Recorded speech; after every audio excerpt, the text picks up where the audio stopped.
Bonjour à tous, c'est un plaisir de vous retrouver sur Gourmandise sans gluten. Je suis accompagné de la ravissante Jessica et aujourd'hui nous avons un invité de marque, le Père Noël. Bonjour à tous. Bonjour Père Noël. Alors chef, qu'est-ce qu'on fait aujourd'hui?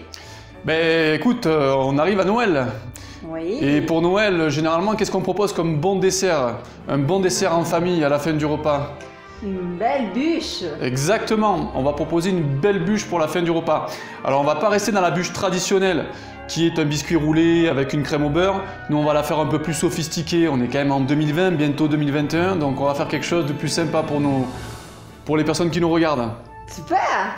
Allez, on va regarder ça de suite.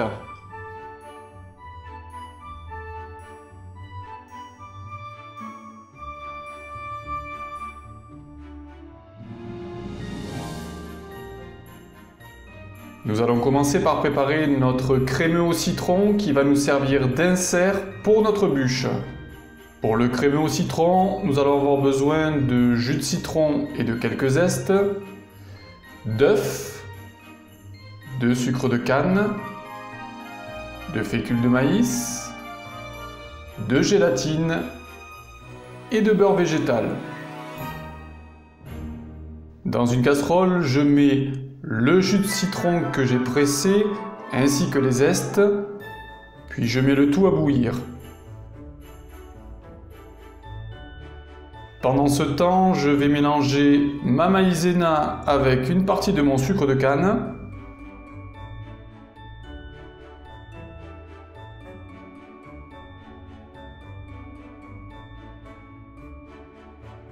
Dans un saladier, je viens battre mes œufs avec mon sucre de canne jusqu'à que le mélange blanchisse, puis je rajoute mon mélange maïzena-sucre.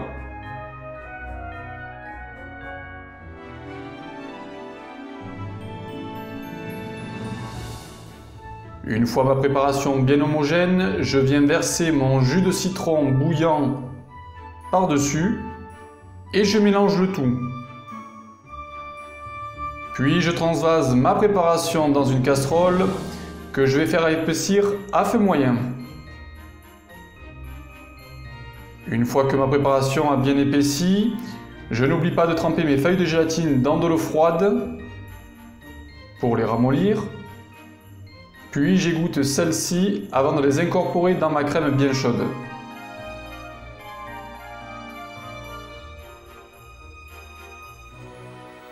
Enfin, je termine en rajoutant mon beurre pommade petit à petit dans ma crème jusqu'à incorporation totale.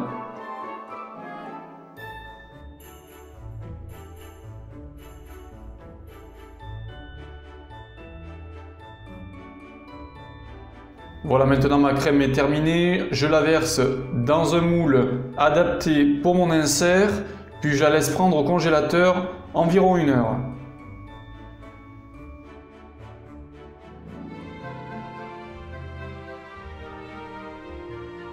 Nous allons maintenant préparer le biscuit dacquoise.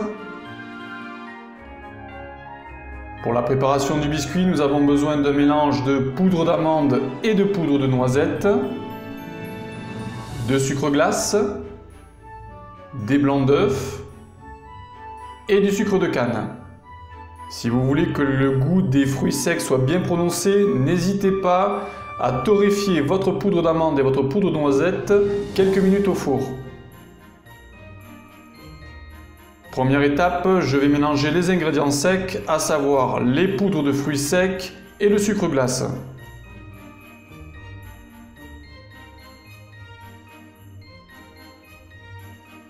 Maintenant, je vais monter mes blancs d'œufs en neige. Pour cela, je les dispose dans la cuve de mon batteur et je vais rajouter le sucre petit à petit.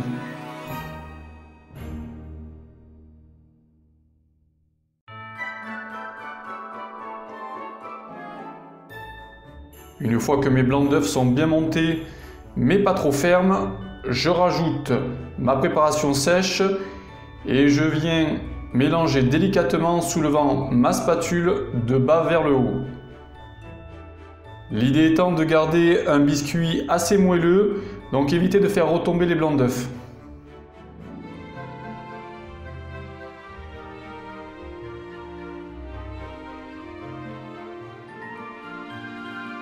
Voilà, mon biscuit est prêt. Je viens l'étaler sur une plaque de pâtisserie munie d'un papier sulfurisé, bien homogènement, et je vais le mettre en cuisson à 180 degrés pendant une vingtaine de minutes.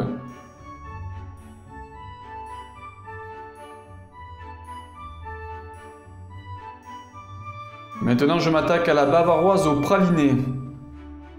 Pour la préparation de ma bavaroise, je vais avoir besoin de lait végétal, de jaune d'œuf, de sucre de canne, de gélatine, de praliné et de crème végétale.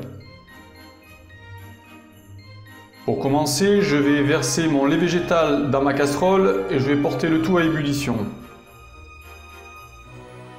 Pendant ce temps, je vais faire blanchir mes jaunes d'œufs avec mon sucre. Une fois que mon mélange est bien mousseux, je viens y verser mon lait bouillant et je remue le tout. Ensuite, je viens transvaser ma préparation dans ma casserole et je vais mettre sur feu moyen à épaissir. Attention pour la cuisson de la crème anglaise, celle-ci ne doit pas ressembler à une crème pâtissière trop ferme.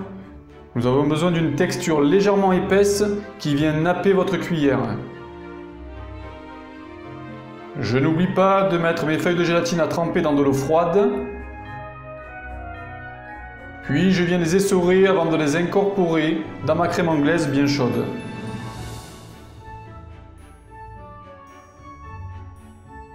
Je rajoute ensuite mon praliné.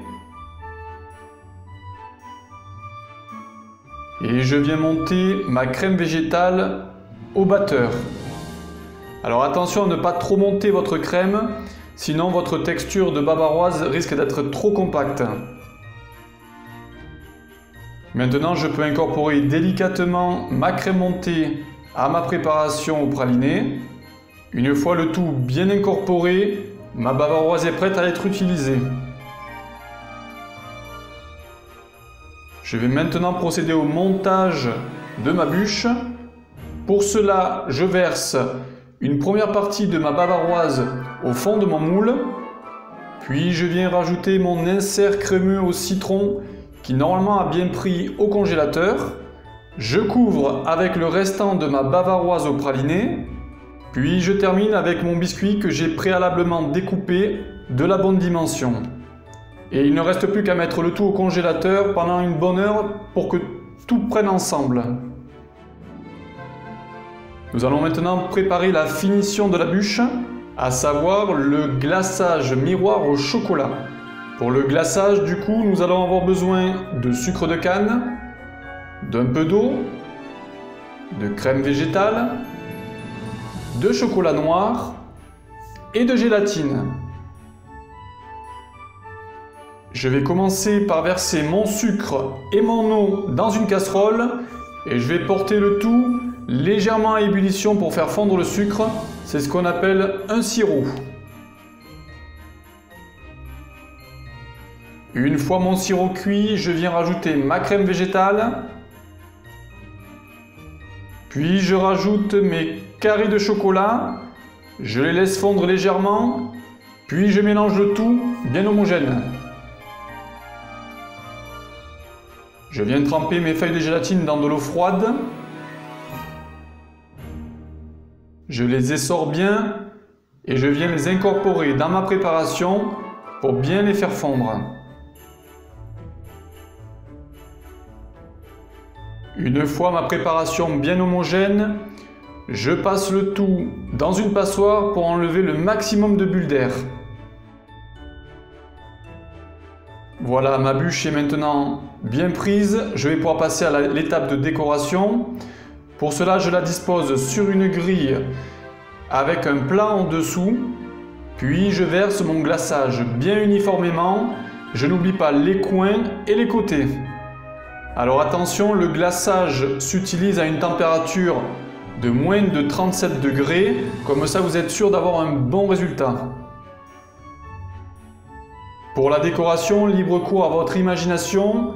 J'ai choisi de faire un glaçage coloré pour la finition de ma bûche et apporter un peu d'originalité.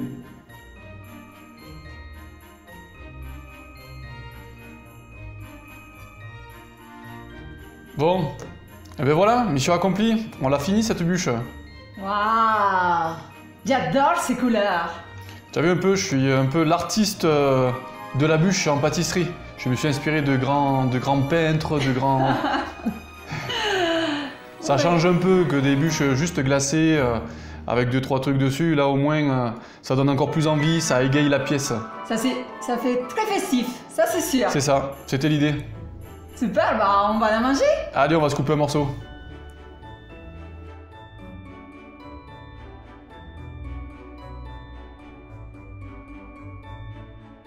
Et ben voilà, il manque plus qu'à la déguster. Ah oui, elle a l'air délicieuse. Allez, continuez à nous suivre sur notre chaîne Gourmandise sans gluten et à bientôt. À bientôt.